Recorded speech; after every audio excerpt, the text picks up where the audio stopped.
Assalamualaikum warahmatullahi wabarakatuh.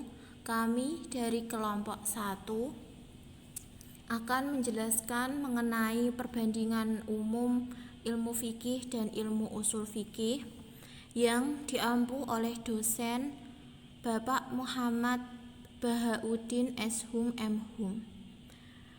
Dari kelompok 1 yang beranggotakan saya sendiri, Ivana Rofida, rekan saya, Tati Nurul Rahmah, dan Anjeli Ratnasari.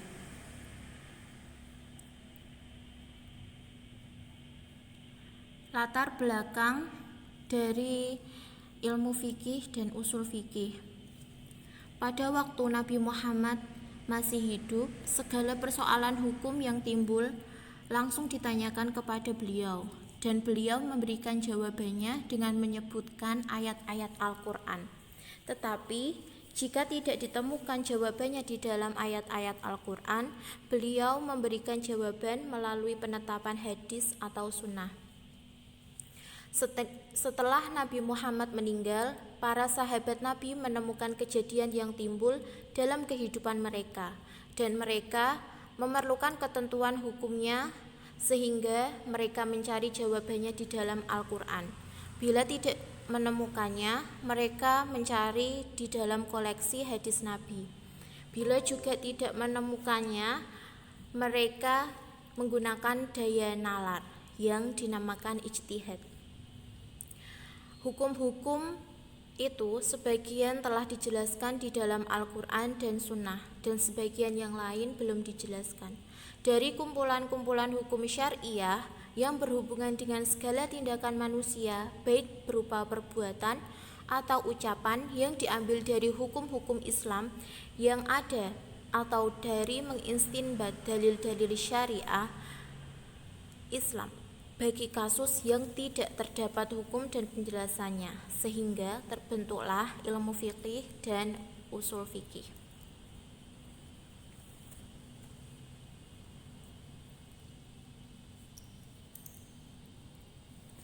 Sekarang masuk di dalam definisi ilmu fikih. Secara etimologi, fikih berasal dari kata faqiha yafqahu fiqhan, yang berarti paham atau mengerti. Sedangkan secara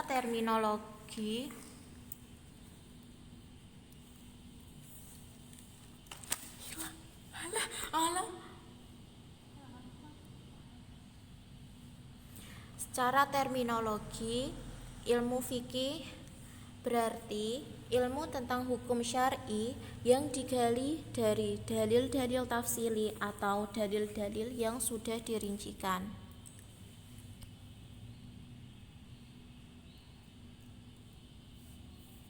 Sementara itu, terdapat juga definisi usul fikih. Usul fikih secara etimologi berasal dari gabungan dua kata, yaitu usul yang berarti pokok, dasar, pondasi, dan fikih yang berarti paham yang mendalam. Sementara itu, secara terminologi, usul fikih adalah ilmu hukum dalam Islam yang mempelajari kaidah-kaidah, teori-teori, dan sumber-sumber secara terperinci dalam rangka menghasilkan hukum Islam yang diambil dari sumber-sumber tersebut. Adapun objek kajian dari ilmu fikih dibagi menjadi dua, yaitu ibadah dan muamalah. Ibadah berarti perbuatan mukallaf yang berhubungan dengan Allah, seperti sholat, puasa, haji, dan sebagainya. Sementara muamalah yang berarti perbuatan mukallaf yang berhubungan dengan sesama manusia, misalnya fikih ahwal asy-syakhsiyah atau hukum keluarga, fikih muamalah atau hukum transaksi. Oke, selanjutnya objek kajian ilmu usul fikih.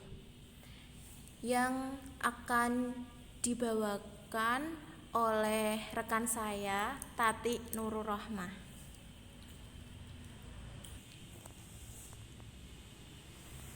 Baiklah, selanjutnya yaitu objek kajian usul fikih,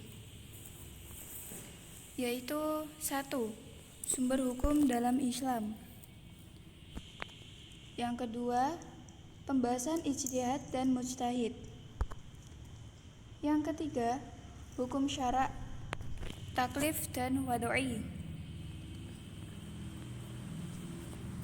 Yang keempat, menyelesaikan terhadap dalil-dalil dan pertentangan.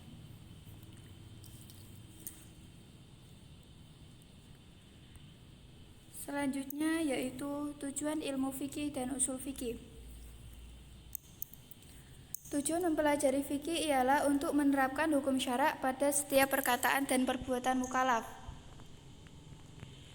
Adapun tujuan mempelajari usul fikih ialah untuk menerapkan kaidah-kaidah dan pembahasan terhadap dalil-dalil terperinci untuk mendatangkan hukum syariat Islam. Yang selanjutnya yaitu manfaat ilmu fikih, yaitu 1. Menolong para penuntut ilmu dalam menyelesaikan masalah fikih yang masih rancu. Yang kedua, menyelesaikan berbagai masalah-masalah baru. Dan yang ketiga yaitu menolong para qadhi dan para hakim untuk menyelesaikan berbagai masalah terkini. Adapun yang keempat yaitu membantu mengaitkan masalah-masalah antar mazhab dan sebab bisa terjadinya perbedaan pendapat. Dan yang kelima yaitu mengajarkan bagaimana baiknya agama ini karena mengajarkan kaidah hukum, bukan hanya mengurus masalah parsial saja.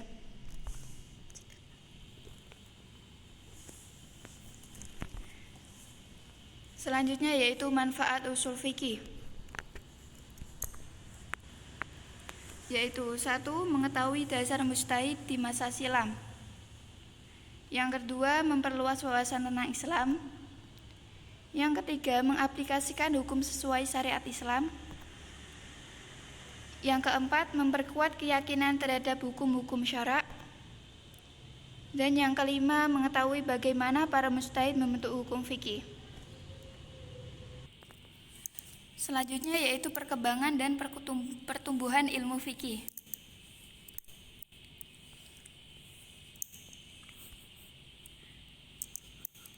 Yaitu yang dibagi menjadi 3, yaitu periode Rasulullah,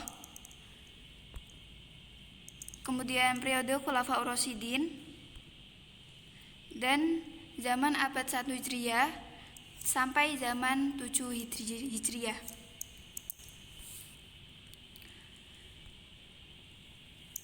Pada masa zaman Rasulullah dibagi menjadi 2 periode lagi, yaitu periode Mekah dan periode Madinah.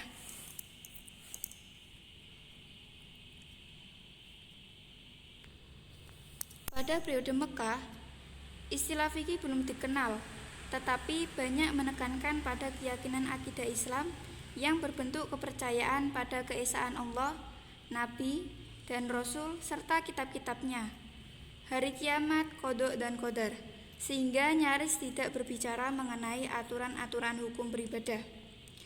Yang kedua yaitu periode Madinah. Periode ini ditandai dengan adanya pengaturan hidup sebagai hamba dan sebagai anggota masyarakat hukum yang dipakai berdasarkan wahyu dan ditafsirkan secara ketat oleh Nabi Muhammad SAW dengan bimbingan dan arahan dari Allah.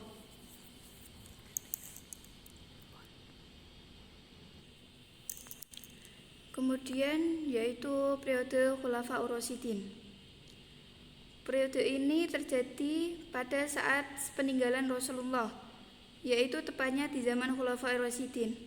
Di situ banyak sekali persoalan yang muncul, namun persoalan tersebut belum ada di zaman Rasulullah, sehingga mereka harus mencari jawaban dari persoalan tersebut dengan cara ijtihad. Pada saat itulah muncul mujtahid fardhi. Ada yang menyelesaikannya secara mandiri, Ada juga secara musyawarah dan sebagai sahabat menggunakan cara istinbat.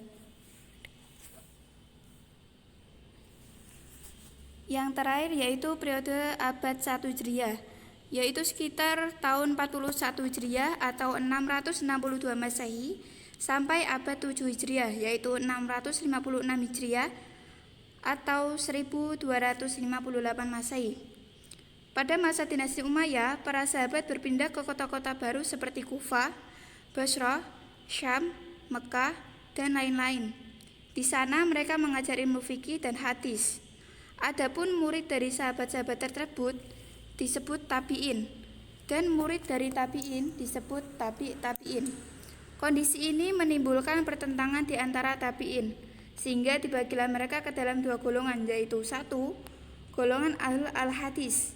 Mereka mengeluarkan hukum dari hadis-hadis yang mereka terima saja dan tidak mau menggunakan kias terhadap persoalan yang tidak didapatinya di hadis. Yang kedua yaitu golongan ahlul ar-ra'yu. Mereka menetapkan hukum dengan hadis. Jika mereka tidak menemukan hadis yang mereka terima, maka mereka menggunakan kias. Baiklah, materi selanjutnya akan dibawakan oleh teman saya, yaitu Anjeli.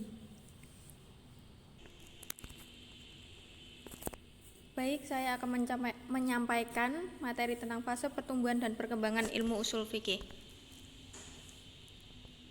Sejarah usul fikih. Pada abad 1 Hijriah, ilmu usul fikih belum tumbuh menjadi suatu ilmu disiplin.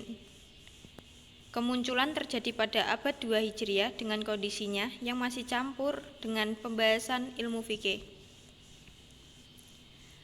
Setelah sepeninggalan Rasulullah SAW, para sahabat berfatwa dan memberikan keputusan suatu masalah menurut nas yang mereka pahami. Sampai pada saat setelah daerah Islam meluas ke Jazirah Arab, banyak kata dan ungkapan kalimat dari orang yang tidak berbahasa Arab masuk ke perbendaharaan bahasa Arab.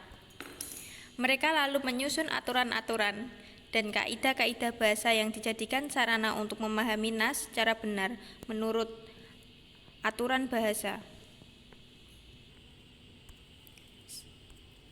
Selanjutnya, ulama yang menyusun ilmu fikih.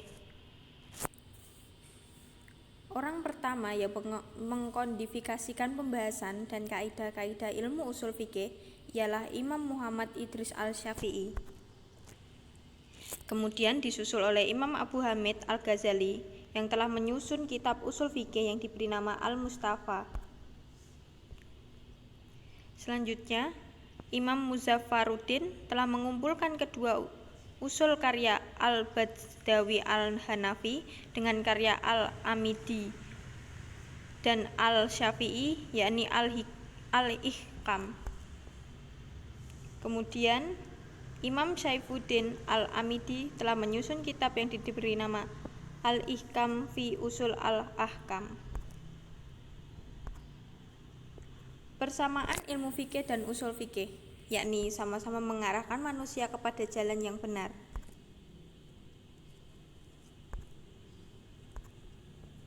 Kemudian, perbedaan ilmu fikih dan usul fikih. Dilihat dari objek pembahasannya, usul fikih membahas tentang kaidah-kaidah hukum yang bersifat umum. Adapun ilmu fikih adalah dalil yang bersifat juz sehingga menghasilkan hukum yang berhubungan dengan amaliyah. Dilihat dari tujuan usul fikih bertujuan untuk menerapkan kaidah-kaidah yang bersifat syariat, sedangkan ilmu fikih bertujuan untuk menerapkan hukum syariat terhadap amaliyah. Usul fikih merupakan dasar pijakan bagi ilmu fikih, sedangkan fikih merupakan hasil dari usul fikih. Dilihat dari sifatnya, usul fikih lebih bersifat kebahasaan atau teoritis, sedangkan ilmu fikih lebih bersifat praktis. Sekian presentasi dari kelompok 1. Kami mengucapkan wassalamualaikum warahmatullahi wabarakatuh.